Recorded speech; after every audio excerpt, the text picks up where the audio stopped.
மாண்புமிகு முதலமைச்சர் அவர்கள்.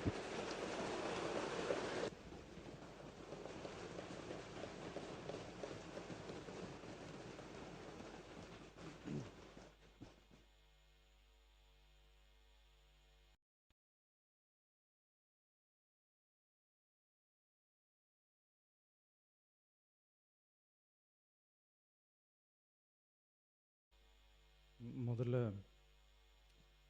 உங்கள் தலைவரோட பேரை மென்ஷன் பண்ணி பேசுனது தவறு தான். அவர் சார்பாக நான் சாரி கேட்டேன்.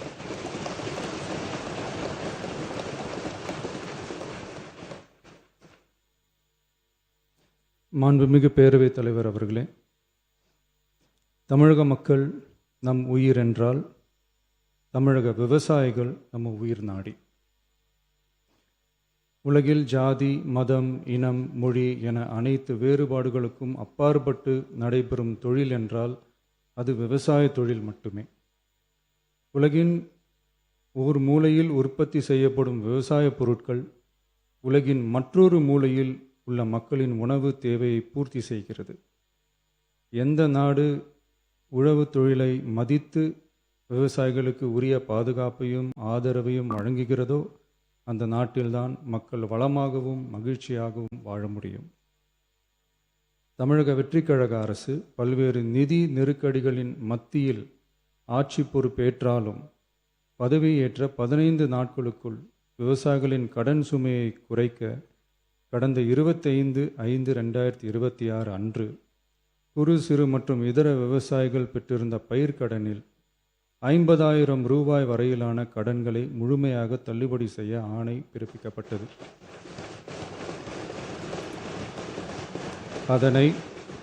அதனைத் தொடர்ந்து மாநிலம் முழுவதும் பல்வேறு விவசாய அமைப்புகளிடமிருந்து பெறப்பட்ட பயிர்க்கடன் தள்ளுபடி தொடர்பான கோரிக்கைகளை கனிவுடன் பரிசீலித்து நிதி நெருக்கடியான சூழ்நிலையிலும் விவசாயிகளின் நலனை பாதுகாக்க வேண்டியதன் அவசியத்தை மட்டும் கருத்தில் கொண்டு குறு சிறு மற்றும் இதர பெரு விவசாயிகளுக்கு 50,000 ரூபாய் வரை முழு தள்ளுபடி செய்ய அறிவிக்கப்பட்டதை உயர்த்தி ரூபாய் 75,000 வரை கடன் பெற்றவர்களுக்கு முழு தொகையையும்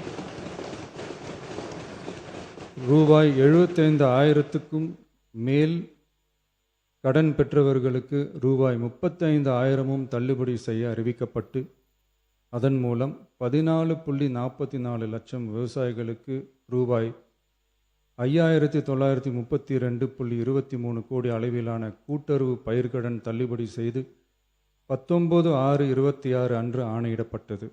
இதில் 31/7/2026 வரை ரூபாய் 5,267 கோடி விடுவிக்கப்பட்டு 13.34 லட்சம் விவசாயிகளின் கணக்கில் வரவும் வைக்கப்பட்டுள்ளது.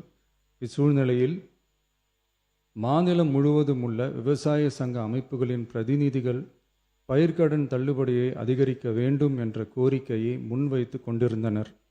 இதனைத் தொடர்ந்து 7/8/2026 அன்று விவசாய சங்கங்களின் பிரதிநிதிகள் மாண்புமிகு மூத்த அமைச்சர்கள் மற்றும் துறை செயலாளர்களுடன் நடைபெற்ற ஆலோசனை கூட்டத்தில் அவர்களின் கோரிக்கைகள் விரிவாக பரிசீலிக்கப்பட்டது. கடந்த காலங்களில் பயிர்க்கடன்கள் தள்ளுபடி செய்யப்பட்டாலும் அரசால் கூட்டுறவு வங்கிகளுக்கு செலுத்த வேண்டிய தொகை 4 to 5 ஆண்டு கால இடைவெளியில் செலுத்தப்பட்டு வந்துள்ளது. 2021 ஆண்டில் பயிர்க்கடன் தள்ளுபடி செய்யப்பட்ட தொகை 2021 முதல் 26 வரையான காலத்தில் அரசால் 12 தவணைகளாக கூட்டுறவு வங்கிகளுக்கு செலுத்தப்பட்டுள்ளது. ஆனால் அந்த கால அவகாசம் நமது அரசுக்கு தற்போது இல்லை.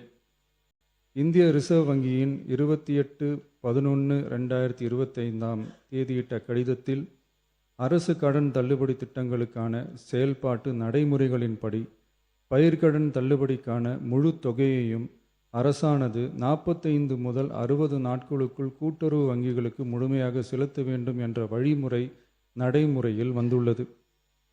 இந்த வழிகாட்டுதலின்படியும் தமிழ்நாடு அரசின் நிதிநிலை மற்றும் நிதி ஆதாரங்கள் ஆகியவற்றை கருத்தில் கொண்டும் இந்த இக்கட்டான சூழ்நிலையிலும் கூட்டுறவு வங்கிகள் மூலம் வழங்கப்பட்ட பயிர்க்கடன்களுக்கு பின்வரும் கூடுதல் தள்ளுபடியை வழங்கிட அரசு முடிவு செய்துள்ளது.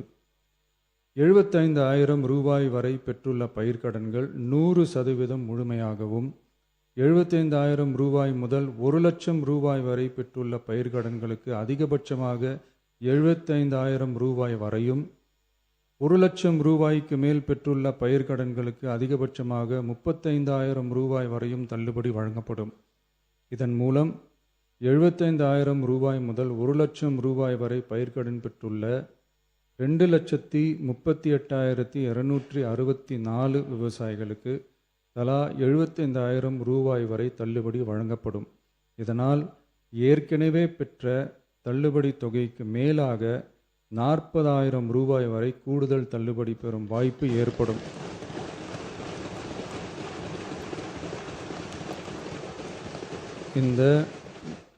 இந்த கூடுதல் பயிர்க்கடன் தள்ளுபடியால் அரசுக்கு சுமார் ரூபாய் 953.06 கோடி கூடுதல் நிதிச்சுமை ஏற்படும்.